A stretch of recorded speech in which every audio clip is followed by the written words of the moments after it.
안녕하세요. 2020년 12월 2일 수요일 아침입니다. 오늘도 하나님 아버지께서 주시는 큰 은혜가 우리와 함께하기를 기도합니다. 사랑과 은혜가 많으신 하나님 감사합니다. 오늘도 주님께서 주시는 은혜로 하루를 살아갈 수 있도록 힘과 능력과 지혜를 주시옵소서. 예수님 이름으로 기도합니다. 아멘. 여러분 잘 지내셨나요? 오늘은 다니엘서 7장 15절에서 28절 말씀을 함께 묵상해 보기를 원합니다. 오늘 본문은요, 어제 말씀에 이은 그런 본문입니다. 하나님께서 다니엘이 꿈의 환상을 보게 하시고 또 그 꿈의 해석을 천사를 통해서 알려주시는 그런 부분입니다. 여러분, 우리의 삶 속에서 또 어떤 일들이 일어났을 때 그 일들을 해석하는 것들이 참 중요한데요. 인간적인 방법 또 인간적인 지식으로 또 어떤 현상들을 해석하는 것에는 한계가 있다는 것을 알아야 합니다.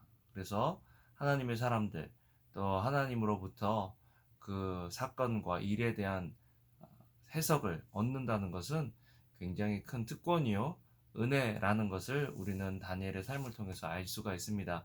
지금 다니엘은 현재 일어난 일이 아니라 미래에 일어날 일들을 보고 있습니다. 예수님 후에 이제 세계가 멸망되어지는 그 시점에서 또 어떤 일들이 일어날 것인지를 하나님께서 다니엘을 통해서 보여주고 계신데요. 왜 이렇게 하나님께서는 다니엘을 사랑하실까, 다니엘을 쓰실까 생각해 보면 다니엘은 겸손한 사람이었다라는 것을 보게 됩니다. 그의 겸손한 성품이 하나님의 은혜를 담고 또 하나님께서 쓰시기에 합당한 도구로 사용되어지고 준비되어졌다라는 것을 다니엘서 전체를 보면 알 수가 있는데요. 하나님께서 다니엘을 통해서 우리에게 주시는 말씀은 무엇이냐면 하나님의 나라가 영원하다라는 것입니다. 세상에 앞에 이제 네 왕이 나오고 또 마지막 네 번째 왕에 대한 궁금증이 다니엘에게 있었는데요. 네 번째 왕에는 왕국은 10개의 뿔이 있었습니다. 그 중에 마지막 3개가 없어지고 한 뿔이 나타나서 굉장히 하나님의 백성을 대적하고 하나님을 향해서 교만하고 거만한 그런 모습들을 보이는데요. 굉장히 두려운 일이죠. 심지어 그 뿔은요, 하나님의 백성과 싸워서 이기고 있는 그런 모습도 보여주게 됩니다. 말세에는 교회가 더 큰 핍박 속에 있고 또 마치 세상이 교회를 무너뜨릴 것 같은 멸망시킬 것 같은 그런 모습들이기에 우리가 불안하고 또 두려워할 때도 있는데요.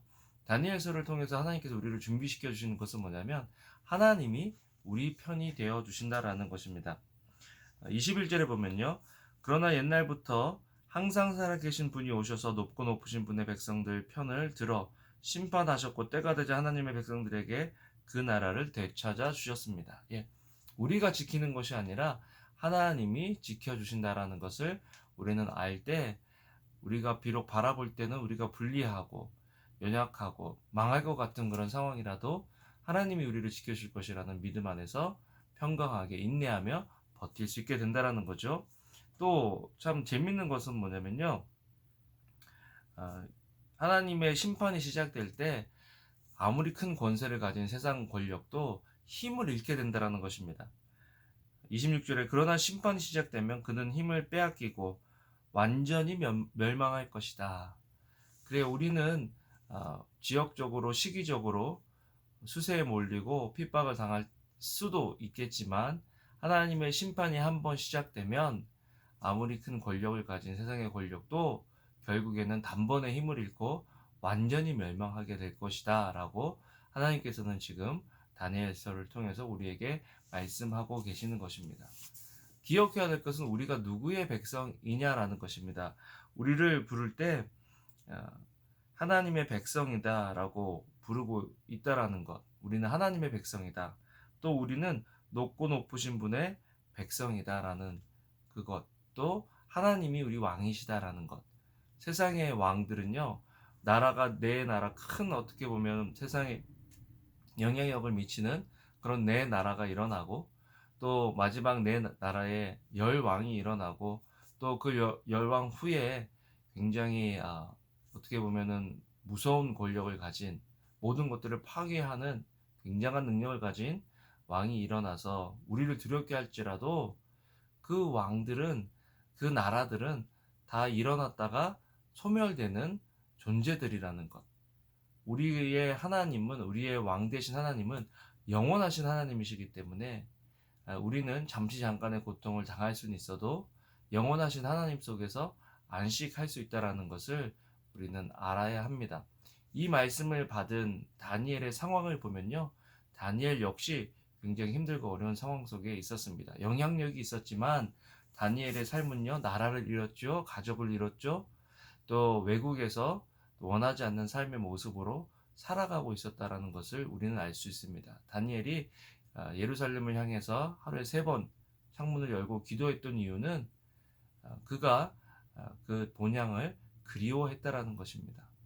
자기가 원하는 삶이 아니고 또 자기가 또 살아가고 싶은 그런 환경이 아니었지만 그 속에서 하나님과 깊이 있게 동행하며 하나님의 뜻을 전파한 다니엘처럼 우리도 이민자로서 또 지금 우리가 살아내고 있는 2020년 우리가 원하는 환경이 아닌 이 환경을 살아내는 사람들이지만 결국 영원하신 하나님을 바라보고 또 그 하나님과 친밀하게 겸손하게 동행할 때 우리에게도 다니엘에게 주신 은혜가 있을 것이라는 것을 오늘 본문을 통해서 배웠으면 좋겠습니다. 여러분 많이 힘드셨죠? 그렇지만 그 2020년이 다 지나갑니다. 2021년은 어떻게 될까요? 저도 잘 모르겠어요. 그러나 어제나 오늘이나 또 내일 영원하시고 동일하신 그 하나님의 은혜를 붙잡고 하나님의 약속의 말씀을 소망하며 살아나가는 저와 여러분들 되기를 소원합니다. 기도하시겠습니다. 사랑과 내가 많으신 하나님, 다니엘처럼 겸손히 주님과 동행하며 어떠한 상황 속에서 하나님을 향한 신뢰를 잃지 않고 주님과 깊이 있게 동행하며 살아갈 수 있는 저희들 될 수 있도록 주여 도와 주시옵소서. 오늘 하루를 살아갈 수 있는 힘과 능력을 더하여 주시옵소서. 감사를 드립니다. 예수님 이름으로 기도합니다. 아멘.